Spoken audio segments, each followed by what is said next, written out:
네, 안녕하십니까. 먼저 지난 금요일에 개인적으로 급한 일이 있어서 성경 읽기를 준비하지 못했는데, 그래서 올려드리지 못한 점을 죄송하게 생각합니다. 오늘 말씀은 시편 128편에서 131편까지 읽겠습니다. 요절 말씀은 130편 4절. 그러나 사유하심이 주께 있음은 주를 경외하게 하심이니이다. 시편 128편은 건강한 가정의 모습에 관한 시편입니다. 1. 여호와를 경외하며 그의 길을 걷는 자마다 복이 있도다. 2. 내가 내 손이 수고한 대로 먹을 것이라. 내가 복되고 형통하리로다. 여호와를 경외하면 이제 수고한 대로 세워지고 수고의 결과를 나누는 행복한 가정이 된다는 것입니다. 3. 내 집안에 있는 내 아내는 결실한 포도나무 같으며 내 식탁에 둘러앉는 자식들은 어린 감람나무 같으리로다. 그러니까 여호와를 경외하는 자는 이같이 복이 있을 것이로다. 또한 하나님이 함께 하시는 가정은 이것을 온 가족이 함께 은혜를 누리며 복을 받는다는 풍경을 쭉 이제 묘사하고 있지 않습니까? 여기서 이제 아내를 뭐라고 합니까? 성도님들은 뭐 지금 그 아내 되시는 분들의 핸드폰 번호가 어떻게 저장되어 있습니까? 뭐 저는 그 한남 미숙이라고 되어 있는데 이 시편 읽으면서 샬롬 포도나무로 고쳤습니다. 어, 어, 본 시편은 나의 아내가 나의 포도나무라고 하고 있습니다. 포도나무는 단일 가지 중에서 열매가 가장 많이 맺는 나무라고 합니다. 그래서 이 포도나무는 풍성한 열매를 상징하고 실제 포도가 진짜인지는 모르겠지만 6천 개까지도 달렸다고 합니다. 그러니 이 포도나무는 풍성하다는 의미입니다. 그러니까 안에는 열매가 영육간의 풍성함을 받는 사람이라는 것입니다. 또한 자녀들을 감람나무 같다는 것인데 어, 옛날에 그 성지 순례에 다녀온 지금은 이제 천국 간 친구 목사가 있었는데 그 친구가 그러는데 이 가이드가 이 감람나무는 천년이 되었고 또 이 감람나무는 예수님 때부터 있었고 또 이제 진짜 좀 뻥 같은데 심지어 이 감람나무로 말할 것 같으면 모세가 출애굽 때 이제 만졌다는 설명까지 하더라는 얘기를 들은 적이 있습니다. 그만큼 이 감람나무는 우리에게 십장생처럼 오래 사는 것의 상징으로 이제 무조건 오래 산다 하면은 감람나무라는 것입니다. 출애굽기 20장 6절 나를 사랑하고 내 계명을 지키는 자에게 천대까지 은혜를 베푸느니라. 그러니까 천대까지 감람나무의 이미지가 있지 않습니까? 그러니까 이제 아내는 포도나무, 자녀들은 감람나무, 좋은 나무는 그 가정에 다 있고 얼마나 행복한 가정입니까? 그렇게 하나님을 경외하는 가정은 이 축복을 받을 뿐만 아니라 또 이 축복이 그 사회에 이웃에게 흘러간다고 또 그래서 번성한다는 것입니다. 오 여호와께서 시온에게 내게 복을 주실지어다. 너는 평생에 예루살렘의 번영을 보며 내 자식의 자식을 볼지어다.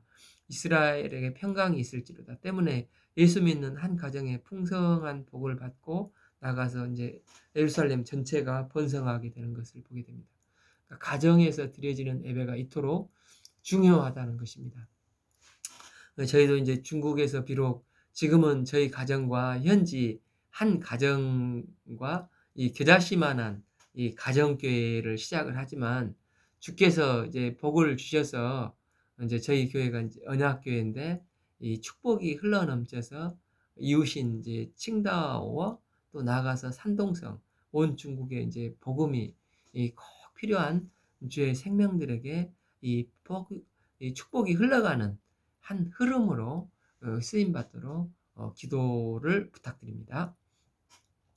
시편 129편은 핍박자가 있는데 그들이 괴롭힐 수 있으니 결코 이길 수 없다는 시편입니다. 그러니까 본 시편은 핍박하는 세력이 있고 핍박받는 성도들이 있다는 것을 얘기를 하고 있습니다. 1절에서 4절은 핍박당한 일을 회상하는 것이고 5절에서 8절까지는 핍박당하는 자가 이제 당한 수치에 대해서 말하지만 하나님께서 그들을 그냥 두시지 않고 우리에게 반드시 승리를 주신다는 것입니다. 이스라엘은 이제 말하기를 그들이 내가 어릴 때부터 여러 번 나를 괴롭혔도다. 그들이 내가 어릴 때부터 여러 번 나를 괴롭혔으나 나를 이기지 못하였도다. 그러니까 우리 성도들이 당하는 핍박에서 대해서 말을 하지만 어릴 때부터 예수 믿는 것 때문에 핍박을 받고 있다는 것입니다.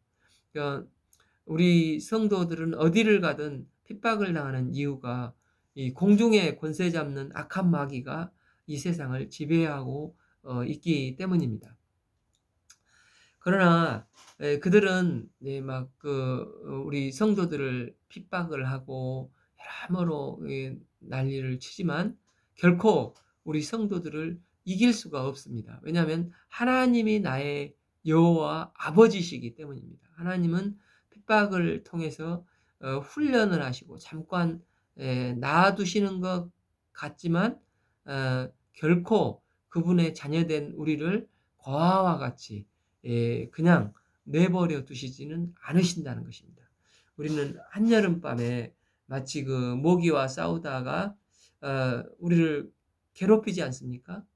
그러면 참 이 모기가 참 내가 모기에게 졌어 말로는 그러지만은 모기는 기껏해야 앵앵거리고 물기는 하지만은 우리가 이제 F킬러 한 방이면 모기를 끝낼 수가 있지 않습니까? 그것처럼 우리를 결코 이길 수 없다는 것입니다. 그들이 내가 어릴 때부터 여러 번 나를 괴롭혔으나 나를 이기지 못하였도다. 그러므로 괴롭히지만 하지만 실제로 이기는 것이 아니라는 것입니다. 3.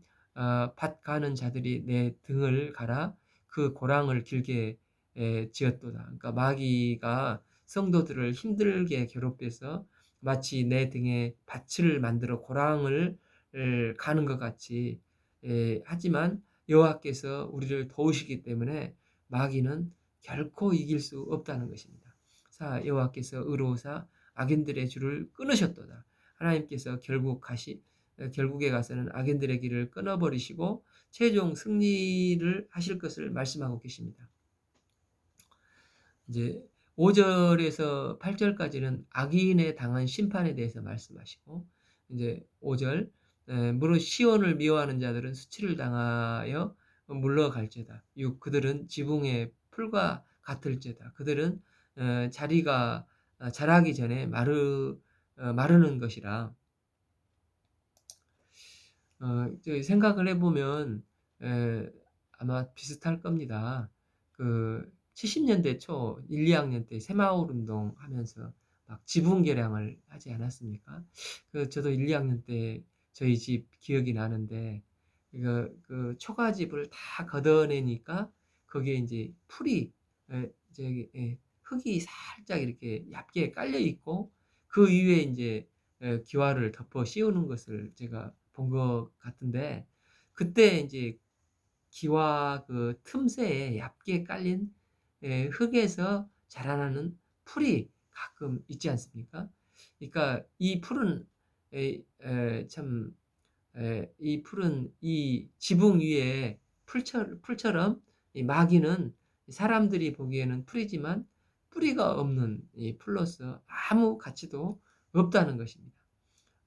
7. 이런 것은 베는 자의 손과 묶는 자의 품에 치지도 않는다는 것입니다.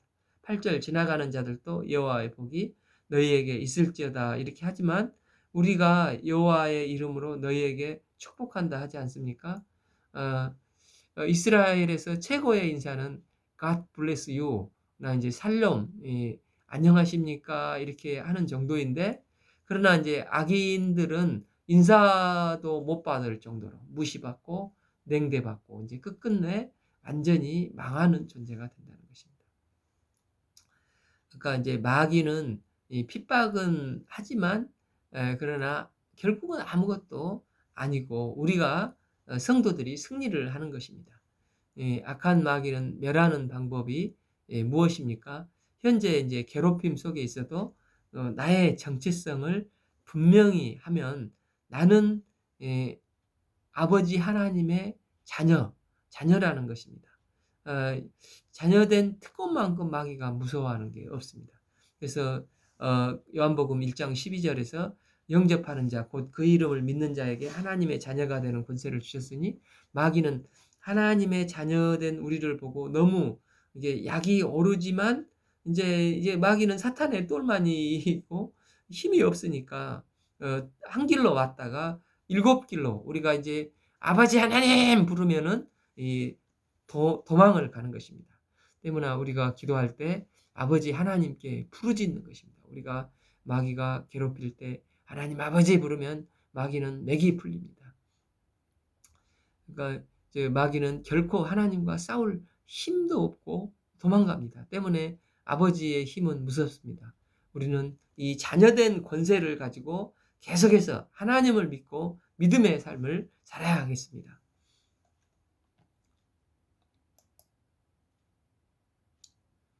그러니까 마귀가 시험하면 나는 하나님 아버지의 자녀야 하면 마귀는 기가 죽어서 도망갑니다.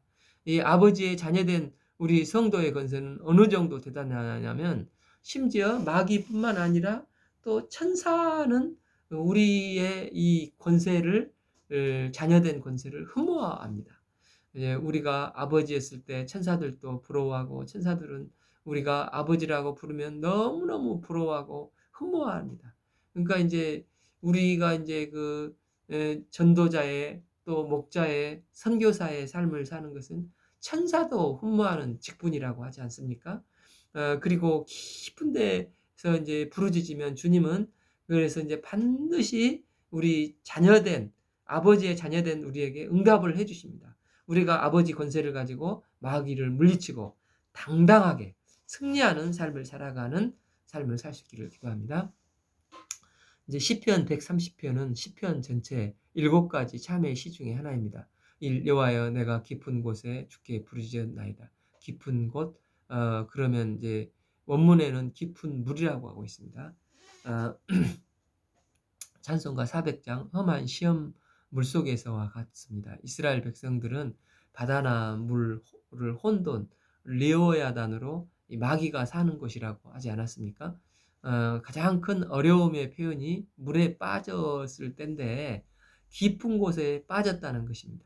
그러니까 우리 삶에도 깊은 곳은 온갖 어려움을 당하는 경우가 있습니다. 그러니까 예기치 않는 저희 아는 친구가 지금 오미크론에 걸려서 고난을 당하고 있는데 이처럼 우리는 하나님 아버지의 자녀인데 이제 이런 경우가 있을 수가 있습니다. 그래서 2절 주여 내 소리를 들으시며 나의 부르짖는 소리를 귀 기울이소서. 이런 곳에서 부르짖어 귀 기울여 주시고 건져달라고 간절히 기도를 하고 있습니다. 그러니까 처음 기도를 할 때 이제 자녀된 권세로 아버지께 당당하게 기도를 하고 습관을 쫓아서 기도를 했는데 이제 응답이 없고 없는 것 같이 느끼고 좀 지칠 때 우리는 다시 하나님 앞에 자신을 돌아보게 하며 거룩하신 하나님 앞에서 자신을 새롭게 하며 기도를 하게 됩니다. 그러니까 이제 주님의 그때 이제 긍휼하심과 도우심만을 구하고 또 나의 좀 자신을 돌아보며 하나님 앞에 거룩하지 못한 부분이 있으면 회개하고 이제 구원을 해주실 수 있는 분은 하나님밖에 없음을 고백을 하는 것입니다. 3. 여호와여 주께서 죄악을 지켜보실진데 주여 누가 서리이까 나의 죄를 씻어주시고 구원하실 분은 주님밖에 없습니다. 고백합니다. 4. 그러나 사유하심이 주께 있음은 주를 경외하게 하심이니이다.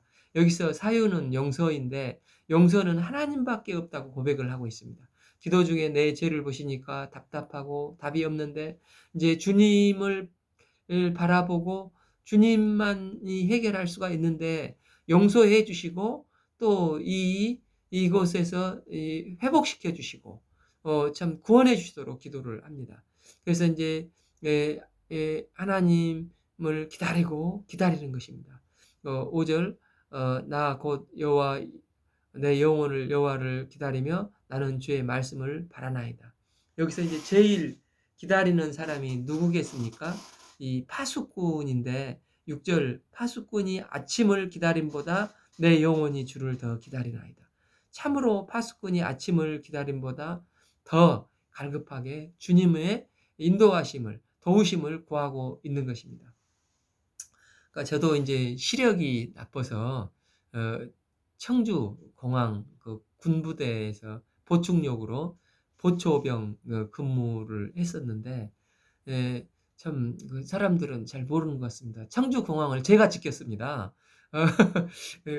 그래서 정말 그 보초를 서보면 절립기도 하고 또 스산한 밤 공기를 마시면 애타게 새벽이 기다려집니다. 그러니까 보초를 서보면 이게 얼마나 간절한지를 느껴진다는 것입니다. 그런데 주님을 기다림이 이만큼 주님의 도우심을 구하고 있는 것입니다. 그래서 이제 6절까지는 내가 주님께 절박한 마음으로 부르짖고 기도했더니 주님께서 이제 도와주신다는 것입니다. 왜 이제 7, 8절 너희도 여호와를 바라고 그분께 부르짖어 기도하면 이제 인자 그 헤세드 결코 실패하지 않는 사랑이라고 했지 않습니까? 이 인자를 베푸신 주께서 이제 너희들도 반드시 구원해 주신다는 말씀입니다. 7. 이스라엘아 여호와를 바랄지어다. 여호와께서 인자하심과 풍성함 성량이 있음이라. 8. 그가 인자 이스라엘을 모든 죄악에서 성량하시리로다. 때문에 우리 성도들은 지금 깊은 고독과 어두움의 곳에서 빠져나올 때 다만 하나님께 나가 무릎 꿇고 부르짖으면 동일하게 하나님께서 기이한 방법, 신묘막측하신 방법으로 그의 이제 헤세드의 인자하심과 풍성한 성량으로 죄악을 사해 주시고 우리를 깊은 수렁에서 건져내사 반석 위에 우뚝 세우시며 회복시켜 주신다는 것입니다. 이런 은혜의 역사가 오늘 성도님들 가운데 특히 오미크론 가운데 힘들어하는 친구 가정 가운데 이 역사가 임하기를 간절히 기도합니다. 131편은 샬롬의 평안을 노래하는 시인데 젖된 아이의 평온이 임하기를 원하는 시입니다. 이제 불행한 사람의 특징이 무엇입니까? 그러니까 천만금이 있더라도 샬롬의 평안이 없는 것입니다. 반대로 최고의 행복은 비록 사망의 음침한 골짜기를 거닐지라도 젖된 아이같이 평온함이 있는 삶이라는 것입니다. 여호와여 내 마음에 교만하지 아니하고 내 눈이 오만하지 아니하오며 내가 큰 일과 감당하지 못할 놀라운 일을 하려고 힘쓰지 아니하나이다. 이 실로 내가 영혼으로 고요하고 평온하게 하기를 젖된 아이가 그 어머니 품에 있음 같이 하였나니 내 영혼이 젖된 아이와 같도다. 평생의 주관자가 되시는 하나님께서 저희 가정에 이제 첫째 아이를 5년 만에 이렇게 주셨습니다. 처음에 결혼할 때 당연히 얘가 생기는 걸로 알았는데, 그러나 이제 선교 나와서 1년, 2년, 이제 뭐 선교 정착기니까 오히려 감사했죠. 그런데 3년, 4년에도 아이가 안 생기니까 참 아브라함의 그 마음이 이해가 됐습니다. 참 믿는 사람은 애가 없고 믿지 않는 이웃집에는 떡두꺼비 같은 아이들을 쑥쑥 잘라냈을 때 얼마나 힘들었을까. 그러나 그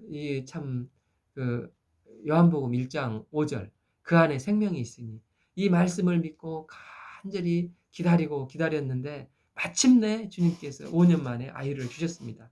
그래서 그런지 이 당시 제 아내는 어찌하든지 이 지은이 이 갓난 아이를 건강하게 키우고자 모유를 이거 고집하면서 어찌하든지 뭐 그 바쁜 중에서도 모유를 먹이면서 키우는 것을 봤습니다. 아마 1, 2년 그렇게 했던 것 같은데 옆에서 보니까 참 이 모성애가 참 대단하다는 것을 생각을 했습니다. 그런데 유대인들도 그 시대에 아이를 만 3살까지 모유를 먹여서 키웠다고 합니다.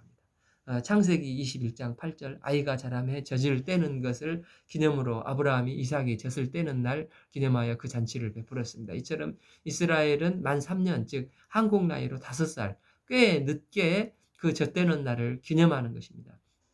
그래서 9절에 사라가 본즉 아브라함의 아들 이제 애굽 여인 하갈의 아들이 이스마엘이 이삭을 놀리는지라 이에 아주 어리면은 이제 희롱을 하지 않을 거 아닙니까? 그러나 아마 이제 5살 정도니까 뛰어다니고 좀 놀고 그러니까 아이를 이제 놀려도 될 만한 아이였지 않겠나 생각을 해볼 수가 있습니다. 또 이제 한나가 사무엘을 죽게 드리겠다고 서원을 하고 젖된 때입니다. 사무엘상 1장 24절 젖을 뗀 후에 그를 데리고 올라가서 숫소 3마리와 밀가루 한 에바와 포도주 한 가죽 부대를 가지고 실로 여호와 집에 나아갔는데 아이가 어리더라. 그러니까 아마 이제 한나가 젖을 뗀 아이에게 얘야 너 여기서 이제 지금부터 거해야 돼. 그러니까 이제 사무엘이 어머니 이렇게 했을 거 아닙니까? 이걸 보면 유대인들은 엄청 오랫동안 모유를 먹인 것입니다. 젖을 때는 이제 늦으면 늦을수록 젖된 것에 대한 공포가 있다는 것입니다. 아이가 만 3년 이제 우리 나이로 5살 정도 되니까 아이 이제 생각이 조금 있을 거 아닙니까? 그래서 그 아이의 인생에 있어서 처음 겪는 큰 이제 고통의 기간이라는 것입니다. 아니 믿었던 엄마가 이제까지 잘 먹여주시던 엄마가 오늘은 젖에다가 신심바스를 붙이고 왜 나에게 이렇게 모질게 대하시는가 생각을 한다는 것입니다. 그래서 이제 아주 갓난아이 때는 말을 안 하니까 모르는 건데 이제 만 3살 감정이 생길 때입니다. 그래서 아이 입장에서 젖대는 게 심리적으로 죽음 상태에 놓이게 된다는 것입니다. 이제 나 죽었구나. 엄마가 젖을 안 주면은 이 험한 세상에서 이제 나는 어떻게 살아가지 하면서 아이는 모유 공환 상태에 빠진다는 것입니다. 그래서 며칠 동안 떼를 쓰면서 도대체 왜 나에게 젖을 안 주시는 것입니까? 보채고 울고 데모를 한다는 것입니다. 때문에 젖을 떼는 중에 아이에게 평온, 즉 샬롬이 없고 공포만 있는 것입니다. 그런데 어느 순간 젖을 떼고 이전에 보지 못했던 이유식이나 이제 밥을 우유를 이제 주면은 낯설지만 어떡합니까? 살기 위해서 이제 먹기 시작하는데 이게 생각보다 좀 그 모유보다도 밥이 맛있고 우유가 맛있는 것입니다. 그러니까 며칠 사이에 생각이 180도 이제 바꿔집니다. 야, 이렇게 맛있는 게 있었는데 내가 괜히 미쳤다고 엄마 앞에서 농성을 하고 투정을 부렸구나. 그것을 깨닫는다는 것입니다. 이제는 젖을 구하는 게 아니라 이유식을 먹고 또 다만 엄마 품에 안기는 것으로 평안함과 이 만족을 누린다는 것입니다. 2절 고요와 평온함이라고 말을 하지 않습니까? 그런데 하나님께서는 이제 그러니까 하나님 앞에서 내가 생각하기를 이게 없으면 죽겠다고 하는 생각을 하는 게 젖이라는 것입니다. 그런데 하나님께서는 출애굽기에서 성장하면은 이제 만나는 먹지 말고 가나안에서 농사를 지어 먹으라 하시지 않습니까? 이것은 그들을 위험하게 하신 게 아니라 내가 너를 이제 성인 되게 만들었다는 이야기가 아니겠습니까? 그때 심리적으로 그 말을 들었을 때는 죽음 상태에 놓이는 것 같은 절망이 들지만 그럼에도 불구하고 이제 하나님께 투어드 갓 하나님을 향하면 하나님께서는 나를 보호하시고 내게 필요를 공급해 주시겠다. 이런 믿음을 가질 때 느끼는 평온함 또 이런 자세로 드리는 예배에서 오는 평온함이라는 것입니다. 우리가 이제 초신자일 때는 하나님께서 기도하면 금방 이것저것 막 들어주시고 아이같이 챙겨주실 때가 많지 않습니까? 그러나 이제 조금씩 성장하면은 조그만한 것들을 응답해 주시지 않는 것 같고, 이제 우리가 그걸 이제 판단하게 되고 하나님과 동행하면서 이루게 하시는 것이 이제 많이 있지 않습니까? 그러니까 만나가 그치고 이제는 스스로 농사지어 먹으라 하는 것처럼 가나안 땅의 모습 같을 때 고난의 때, 역경의 때가 많이 있을 수가 있다는 것입니다. 그래서 어, 그래도 우리는 평안합니다. 왜 그렇습니까? 직접적으로는 아니겠지만 하나님께서 내게 이제 도우신다. 주님이 동행하심 속에서 내게 이 모든 것을 소화해낼 수 있는 능력과 힘을 공급해 주시기 때문에, 이걸 내가 믿기 때문이라는 것입니다. 이 신앙인들 가운데 이제 예수님 믿으면서도 여전히 평온함을 누리지 못한 경우가 있을 수가 있습니다. 그러나 하나님을 절대 신뢰하면 어떤 상황, 외부적인 상황 가운데서도 살롬의 평온이 있고 행복을 누리게 된다는 것입니다. 그러니까 그런 의미에서 2절을 다시 한번 보면 실로 내가 내 영혼으로 고요하고 평온하게 하기를 젖된 아이가 그 어머니 품에 있음 같이 하였나니 내 영혼이 젖된 아이와 같도다. 그럼 구체적으로 이제 마음의 평온을 이루고자 하면 어떻게 해야 됩니까? 1절을 다시 한번 보면 여호와여 내 마음이 교만하였지 아니하고 내 눈이 오만하지 아니하며, 그러니까 어, 이 평온을 잃어버리는 경우는 내 마음에 교만과 오만한 마음이 있을 때, 그게 없을 때 평온이 온다는 것입니다. 또한 이 분수를 알면 평온이 온다고 말을 하고 있습니다. 이를 내가 그 큰 일과 감당하지 못한 놀라운 일을 하려 힘쓰지 아니하나이다. 그러니까 감당하지도 못할 일을 욕심을 부려서 난리를 치면 평온이 없습니다. 그러니까 로마서 그 12장 1, 2절이 그 영적 예배의 말씀이지 않습니까? 3절을 봐보면 내게 주신 은혜로 말미암아 너희 각 사람에게 말하노니 마땅히 생각할 그 이상의 생각을 품지 말고 오직 하나님께서 각 사람에게 나누어 주신 믿음의 분량만큼 지혜롭게 생각하라는 것입니다. 즉 분수에 맞게 믿음의 분량대로 살라는 것입니다. 어떤 사람은 평온이 없고 예수를 믿으면서도 그 안에서 야심이 넘치는 사람이 있는 경우가 있는데, 세상에서 제일 듣기 싫고 또 나쁜 말이 야심이란 말이지 않겠습니까? 야심이 가득 차 있는 사람은 자기 야심을 이루지 못하면은 사울왕처럼 시기하고 질투하고 그냥 눈이 충혈되기 쉽습니다. 그래서 평안을 누릴 수가 없습니다. 이 사울왕은 실제 야심가였기 때문에 자신이 만만이라고 칭찬을 듣고 싶었는데 사울은 천천, 다윗은 만만하니까 얼마나 막 시기심과 질투심이 생기고, 그래서 평생 이 질투심에 덫에 걸려서 이제 불안한 마음에 귀신에 시달리고 이제 왕이지만 불행한 삶을 살지 않았습니까?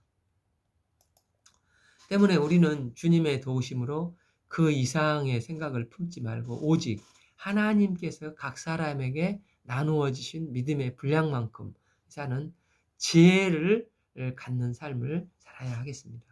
이제 우리가 주님 저는 약합니다. 주님 저는 병자이지만, 그러나 누가복음 17장에 무익한 종과 같이 방불한 저를, 이런 저를 구원기 위해서 십자가에서 죽으시고 저를 구원해 주신 이 은혜가 얼마나 큽니까? 하나님께 감사하고 또 주님께서 보내주시면 그저 감사한 마음으로 오병이어를 드리며 나가는 것입니다.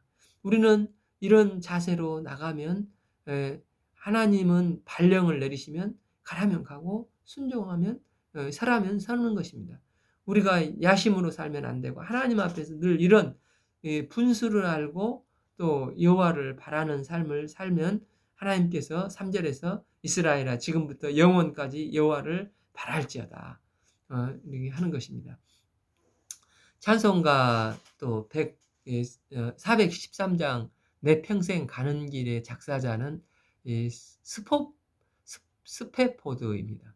그는 이제 성공한 젊은 변호사로 행복한 삶을 살았는데 저도 몇 년 전에 미국 그 수련회 한번 갔었는데 거기에 이제 시카고 그 모래 밭이 되어서 거기서 무슨 차를 타고 막 그 게임을 하는 데를 가봤는데 저기 시카고 화재 때문에 그 산이 완전히 모래밭이 됐답니다. 근데 그 화재가 나서 아들이 죽고 재산이 다 날아가고 이제 위로를 이제 받겠다고 D.L. 무디 집회가 이제 유럽에가 있었는데 에, 자기도 가족들과 함께 가려고 했다가 갑자기 급한 사업상의 일이 있어서 배에서 이제 가족들만 태워서 먼저 가라고 다음 배에 함께 합류하자고 했는데 먼저 가던 배가 이제 또 마지막 4명의 딸이 있었는데 예, 아내만 겨우 살아나고 4명의 딸이 침몰해서 다 죽었습니다. 그러니까 아내는 이제 살아서 딸들이 다 죽었다고 전보를 쳤겠죠. 그래서 이제 배 타고 이제 유럽으로 가는데 선장이 머뭇머뭇해서 왜 그랬습니까 하니까 이곳이 예, 난파된 곳으로 딸이 침몰해서 죽은 곳이라고 알려준 것입니다. 바로 그때 그는 소중한 딸들을 잃은 그 자리에서 하나님으로부터 크신 위로를 경험하게 되면서 이런 찬송가 가사를 작사하면서 고백을 했습니다. 내 평생 가는 길에 평안한 때도 있고 슬픔이 험한 바다 물결 같을 때도 있지만 나는 환경 때문에 흔들리지 않습니다. 나는 젖된 아이와 같은 평온이 내게 있습니다. 내 영혼 평안해. 내 영혼 평안해. 이게 믿는 자에게 임한 절대 평안이라는 것입니다. 우리가 어떤 환경 속에서도 흔들리지 않고 주님이 주시는 평안을 누릴 수 있는 주님의 종들이 되시기를 기원합니다. 오늘 말씀은 시편 128편에서 131편까지 읽겠습니다. 감사합니다.